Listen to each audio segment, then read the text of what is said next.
আপনারা কে কে সররুটি খেতে পছন্দ করেন বলুন তো? আমার কিন্তু দারুণ লাগে। কিন্তু সমস্যা হলো এই সররুটি খেতে হলে চায়ের দোকানে খুব সকাল সকাল যেতে হয়, যেটা আমার পক্ষে সম্ভব নয়। তাই জন্যে আমি আজ বাড়িতেই এটা বানিয়ে ফেলেছি। তেমন কিছুই নয়, এই যে এরকম কয়েকটা পাউরুটি নিয়ে নেবেন, তারপরে কয়েকদিনের এই মালাইটা জমিয়ে রেখেছিলাম, আমি সেই মালাই দিয়ে রুটিগুলো সুন্দর করে আগুনে সেঁকে নিয়ে আমি মালাইটা সুন্দর করে ওপরে কোটিং করে দিচ্ছি। প্রত্যেক কটাতেই আমি এভাবেই মালাই লাগিয়ে নিয়েছি। এরপর এগুলোকে আমি আবারও সেঁকতে বসিয়ে দেব প্যানে।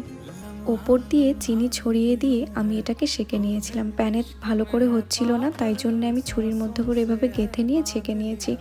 এটা কিন্তু দারুণ লেগেছে খেতে। আপনারাও বাড়িতে এভাবে বানিয়ে খাবেন, বেশি করে মালাই দিয়ে। দেখা হবে পরের কোনো ভিডিওতে। আজকের জন্য টাটা।